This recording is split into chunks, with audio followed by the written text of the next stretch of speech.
Olá, como vão todos? Espero que todos estejam bem, com saúde e em paz. Nós vamos iniciar mais este estudo da doutrina espírita com a prece que Jesus nos ensinou. Pai nosso, que estais nos céus, santificado seja o teu nome. Venha a nós o teu reino. Seja feita a tua vontade, assim na terra como nos céus. O pão nosso de cada dia dai-nos hoje.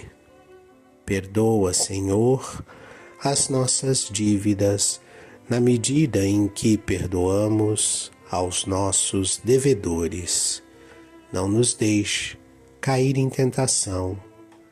Livra-nos do mal. Que assim seja. Nós estamos estudando o livro Evolução em Dois Mundos, psicografado por Francisco Cândido Xavier e Valdo Vieira, de autoria espiritual do espírito André Luiz. Hoje nós vamos ler o capítulo 13, que trata de alma e fluidos. Leitura. Fluidos em geral.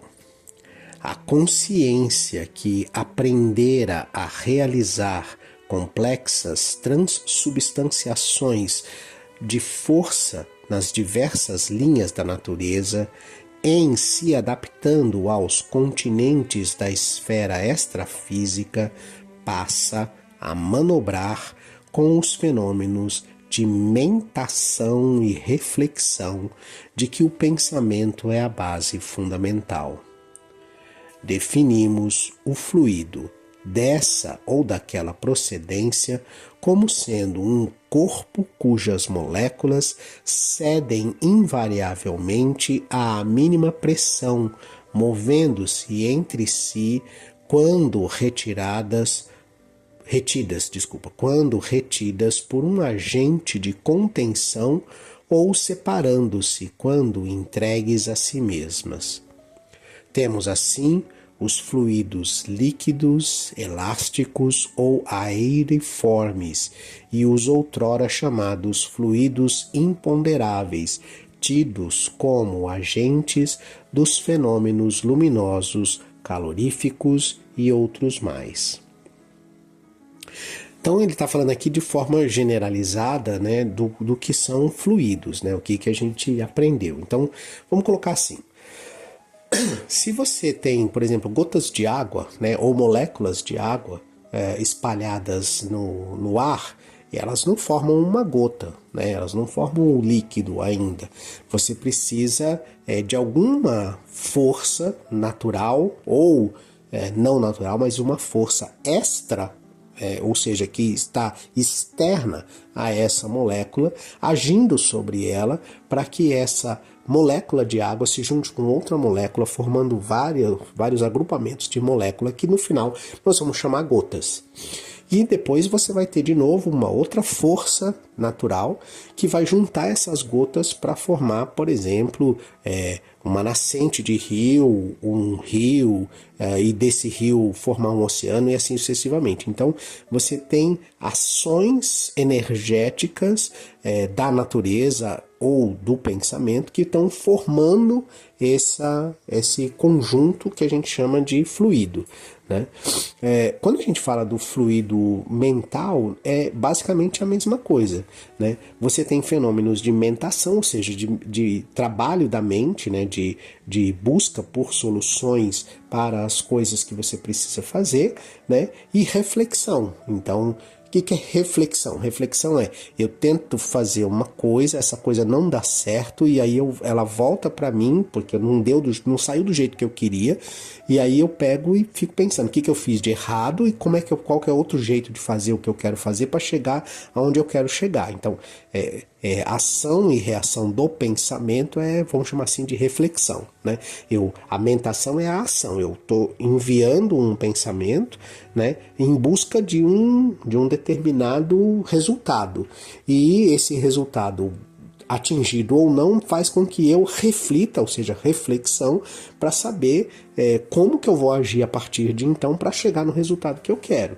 Né? Então essa ida e volta de pensamento forma também um fluido, né? Forma também um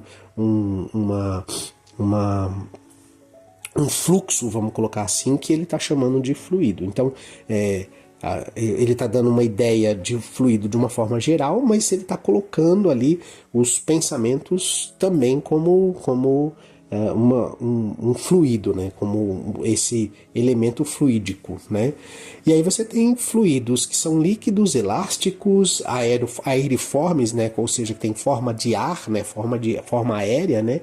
E os outrora chamados fluidos imponderáveis, né? O que é imponderável? Eu não consigo nem perceber. O que é um fluido imponderável, né? Eu não consigo ver ele, mas eu sei que a ação dele está acontecendo. Por isso o eureka na força gravitacional. Ela não está...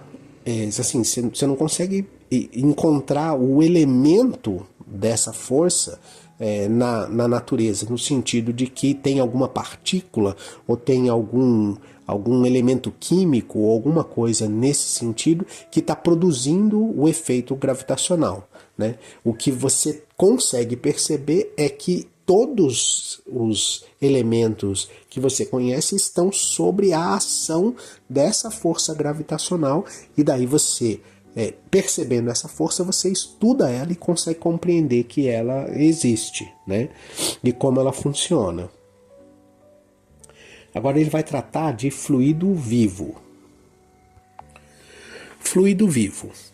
No plano espiritual, o homem desencarnado vai lidar mais diretamente com um fluido vivo e multiforme, estuante e inestancável, a nascer-lhe da própria alma, de vez que pode defini-lo até certo ponto por subproduto do fluido cósmico, absorvido pela mente humana em processo vitalista semelhante à respiração, pelo qual a criatura assimila a força emanante do Criador, esparsa em todo o cosmo, transubstanciando-a sob a própria responsabilidade para influenciar na criação a partir de si mesma. Esse fluido é o seu próprio pensamento contínuo, gerando potenciais energéticos com que não havia sonhado. De certo que, na esfera nova de ação, a que se vê arrebatado pela morte, encontra a matéria conhecida no mundo em nova escala vibratória. Elementos atômicos mais complicados e sutis, aquém do hidrogênio e além do urânio, em forma diversa daquela em que se caracterizam na gleba planetária, engrandecem-lhe a série estequiogenética. O solo do mundo espiritual, estruturado com semelhantes recursos, todos eles raiando na quintessência, corresponde ao peso específico do espírito e, detendo possibilidades e riquezas virtuais, espera por ele a fim de povoar-se de glória e beleza, porquanto, se o plano terrestre é o seio tépido da vida em que o princípio inteligente deve nascer, medrar, florir e amadurecer em energia consciente, o plano espiritual é a escola em que a alma se aperfeiçoará em trabalhos de frutescência antes que possa desferir mais amplos voos no rumo da luz eterna. Rapaz, Valdir, que complicado esse negócio, cara. Não, gente, não tem nada complicado, não. É simples, tudo simples. Pensem assim, a água que está na atmosfera, em forma gasosa, é a mesma água e a mesma substância, vamos colocar assim, que está nos oceanos e que está, por exemplo, no iceberg. É a mesma substância, tá? Ela pode estar enriquecida pelo sal marinho, por minérios, por carbono ou coisa parecida, mas é a mesma água, né?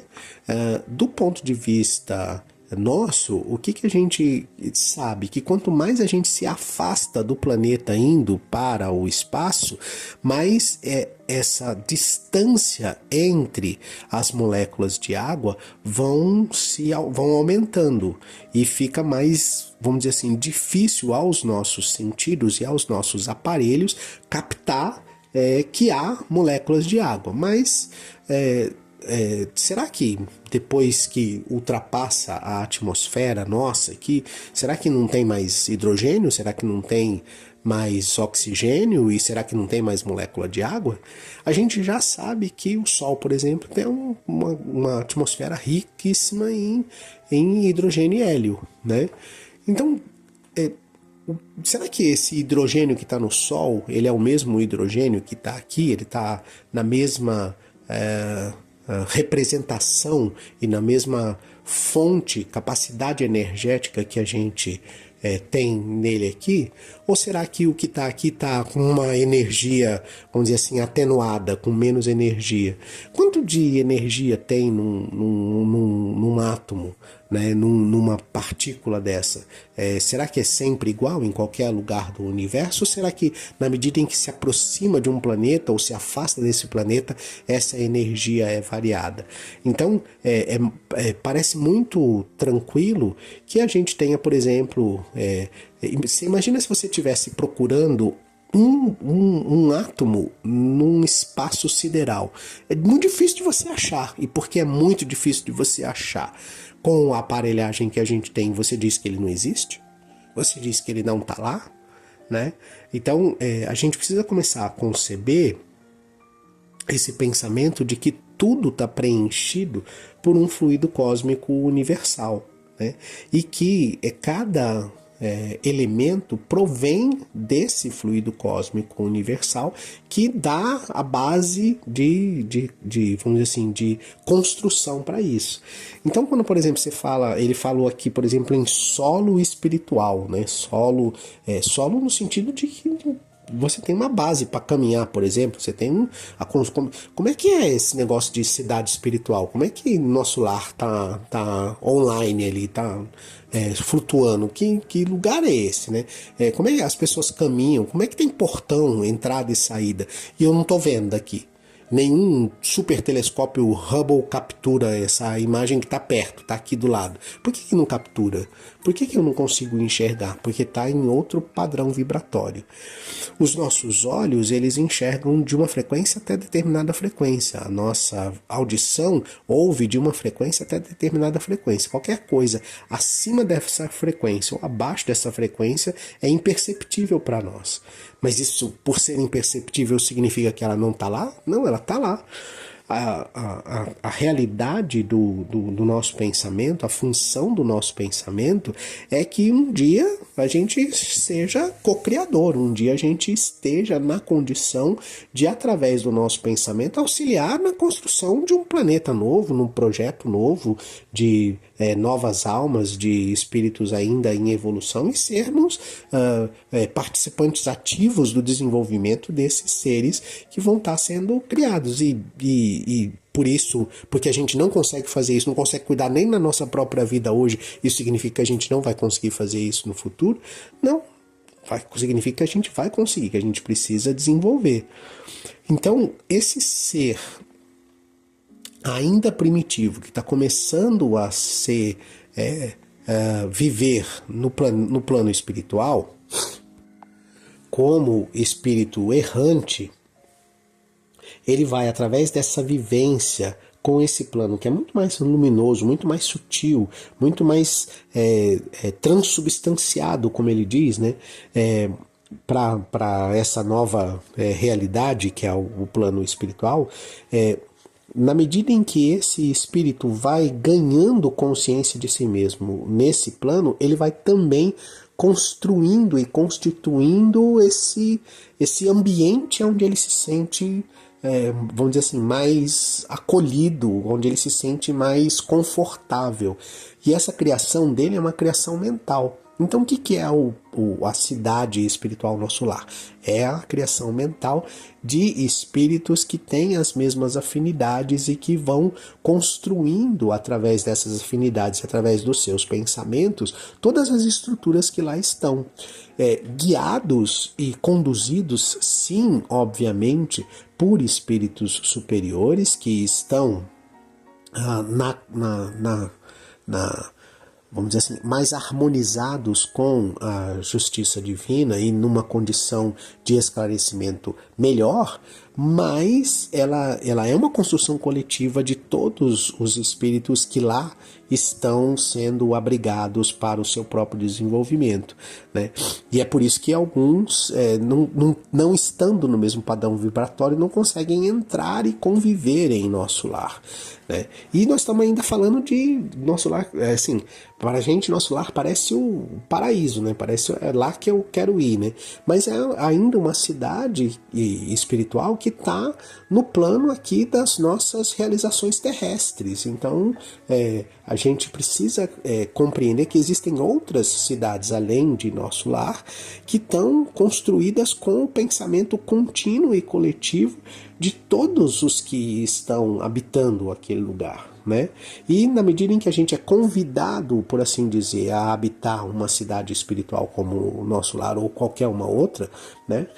O que acontece? A gente vai harmonizar o nosso pensamento, a gente vai harmonizar a nossa maneira de agir ali com a sintonia do lugar. E se a gente não harmonizar, o que acontece? A gente não consegue ficar ali, a gente vai procurar um outro lugar em que a sintonia seja parecida com a nossa, e aí a gente vai gradativamente modificando a nossa sintonia e a nossa harmonização com as leis divinas. Esse processo começou lá atrás, começou no homem primitivo. Então, muito provavelmente, as nossas primeiras construções mentais no plano espiritual não eram nosso lar, eram cavernas. Porque era em cavernas que a gente se sentia confortável, né? Só que não eram cavernas tão brutas e tão, vamos dizer assim, rústicas como as cavernas do plano material, mas já era uma construção mental daqueles primeiros espíritos que estavam ali vivendo essa erraticidade, né? Então esse fluido que, na verdade, esse fluido construtivo é o nosso próprio pensamento contínuo, lembra da mentação e reflexão? É a construção a partir disso. Então eu não me sinto confortável, aí eu faço uma reflexão e modifico aquela construção até que eu consiga ficar confortável. Essa estrutura, né, ela vai ter recursos semelhantes àquilo que a gente conhece, né? Então, por exemplo, o alimento de nosso lar não vai ser um alimento que a gente nunca viu, que a gente nunca frequentou, que a gente nem sabe como é, que, por exemplo, seria o alimento de um espírito feliz encarnado, né, num planeta feliz. A gente nunca teve essa experiência, nunca viveu isso, então a gente nem sabe mentalizar como é que é isso.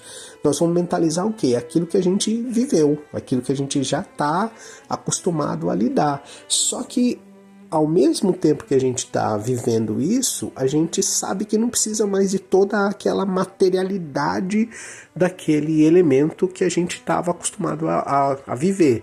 Então é por isso que a alimentação em nosso lar, ela vai mais para essa quintessência do alimento, ela vai ser um alimento mais quintessenciado, porque eu estou no plano espiritual, eu percebo isso, então eu não preciso mais de uma feijoada como a gente costuma comer aqui no sábado ou na quarta-feira, né? Não é aquele alimento pesado, gorduroso e material, mas o que eu entendo como alimento é aquela coisa, né, pegando o exemplo da feijoada, vai mais para uma sopinha, vai mais para um líquido, vai mais para um alimento, vamos dizer assim, mais suave. Então a minha mente vai criando esse alimento mais suave. E a mente coletiva de todos nós que vamos viver numa cidade espiritual ou no plano espiritual, ela vai se juntando e formando esse universo que para nós é confortável e conhecido.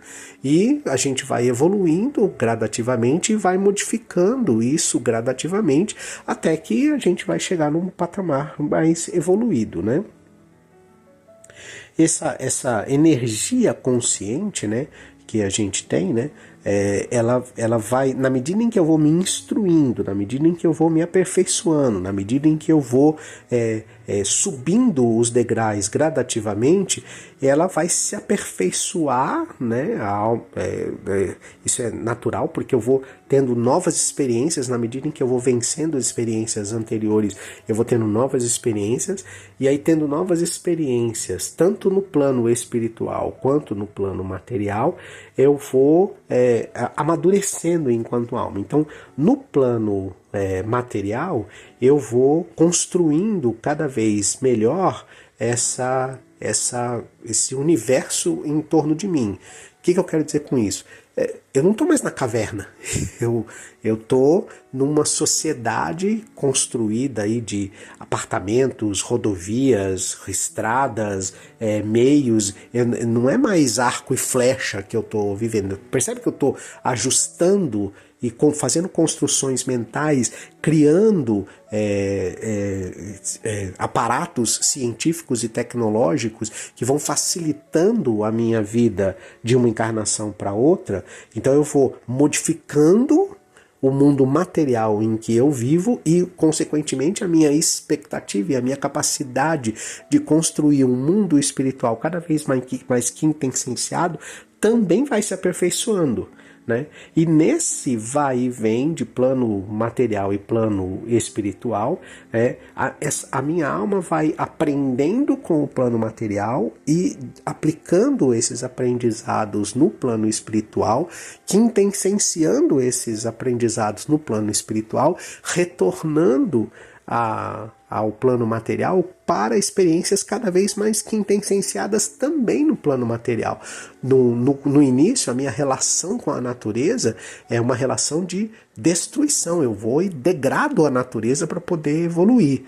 No futuro, eu venho e eu vou ter uma relação com a natureza de construção, de reconstrução, porque eu preciso aprender a ser co-criador de um planeta. Eu preciso saber como reconstruir algo que está sendo destruído, né? Eu preciso saber como reverter os processos de destruição maciça, né? Então, num primeiro momento eu estou matando todo mundo em guerra, num segundo momento eu vou trabalhar com provetas para construir a vida em laboratório, para depois construir, não a vida, mas a célula ovo em laboratório, para depois inserir ela no útero feminino e ter a construção da vida. Então, percebe como esse aprendizado ele é contínuo? E na medida que eu vou aprendendo, as minhas responsabilidades vão aumentando, eu vou questionando mais como é que eu estou usando todo esse conhecimento. Eu vou discutindo, né, refletindo.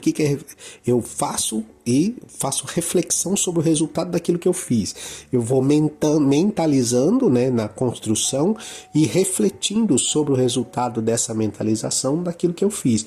Nesse processo é que eu vou me tornando um espírito cada vez mais evoluído. E nesse processo que eu vou quintessenciando tanto o mundo material que eu vivo, quanto o mundo espiritual, para onde eu retorno e vivo a erraticidade.